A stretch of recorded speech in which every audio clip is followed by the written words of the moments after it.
Sú zápasy. A potom sú tu zápasy ako AC Milano proti Juventusu. Toto je jeden z tých najväčších stretov, aké taliansky futbal ponúka. A nie je to len o bodoch, je to súboj, ktorý píše históriu priamo pred našimi očami. Tak sa na to poďme pozrieť zblízka. Začneme jedným číslom, ktoré hovorí snáď za všetko. 245. Presne toľkokrát na seba títo dvaja giganti narazili v oficiálnych zápasoch. To je, priatelia, viac ako storočie rivality, emócií a momentov, ktoré formovali celú Série A.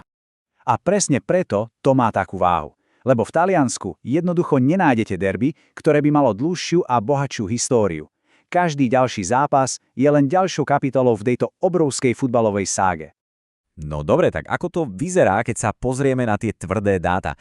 Kto z týchto dvoch môže na základe histórie, tak povediac, buchnúť pesťou po stole a povedať, že je tu pánom?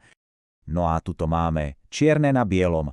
Z tých 245 zápasov má Juventus na konte 94 víťazstiev. AC Milano ich má 71 a 80 krát sa body delili. Takže z historického pohľadu je to turínska stará dáma, ktorá má mierne navrch. Ale pozor, tuto začína byť celé oveľa zaujímavejšie. Keď sa na to pozrieme podrobnejšie, zistíme, že každá súťaž píše svoj vlastný príbeh. Áno, v sérii A tá dominancia Juventusu možno platí, ale napríklad v európskych pohároch sa karta vedela pekne obrátiť. História je síce pekná vec, ale viete, ako sa hovorí, tá góly nestrieľa. Futbal sa hrá tu a teraz. Takže sa poďme presunúť do súčasnosti, pretože v tejto sezóne nejde len o nejakú prestíž. Ide o sakramensky dôležité body v boji o špicu tabuľky. A tu presne vidíme, prečo je tento zápas taký kľúčový práve teraz.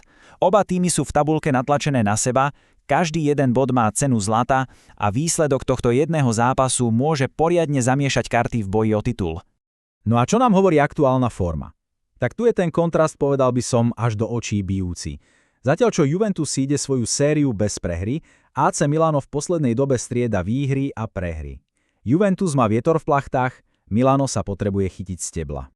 Takže ako sa dá vôbec predpovedať výsledok, keď sa stretne historická bilancia s takto rozkolísanou formou? To je presne tá otázka, ktorá nedá spávať asi žiadnemu fanúšikovi ani analytikovi. Klasické modely a stavkové kancelárie to vidia pomerne jasne. Remíza alebo výhra Juventusu, to sú podľa nich tie najpravdepodobnejšie scenáre. Dávajú im takmer rovnakú šancu.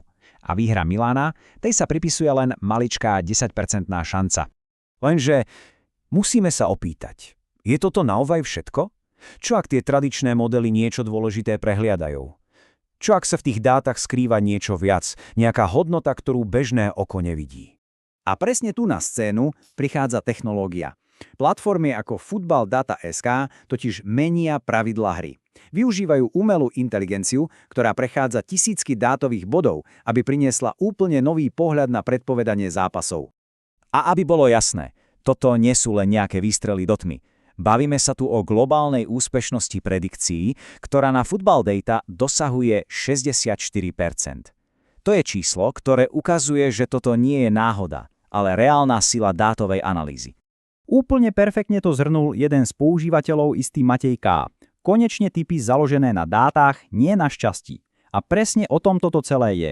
Nahradiť nejaké pocity a náhodu chladnou, vypočítanou matematikou.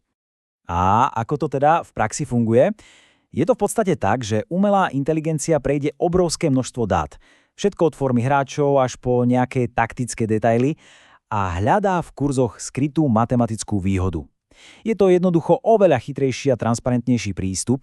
Dobre, pomaly sa blížime k záveru. Poďme si to celé zhrnúť. Na stole máme v podstate 3 úplne odlišné príbehy, ktoré nám hovoria, ako by sa tento zápas mohol skončiť. Takže máme tu príbeh histórie, ktorý jasne nahráva Juventusu.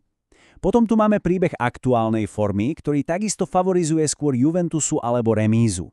No a potom je tu ten tretí pohľad. Pohľad umelej inteligencie, ktorý môže nájsť príležitosť na preklapenie tam, kde ju iní nevidia. A kľúčová otázka na záver teda znie, ktorý z týchto príbehov sa naozaj odohrá na trávniku? Zvíťazí sila histórie a momentálnej formy? Alebo budeme svedkami výsledku, ktorí dokázali predpovedať len tie najpokročilejšie algoritmy? No, na túto odpoveď si budeme musieť počkať až do záverečného výzdu.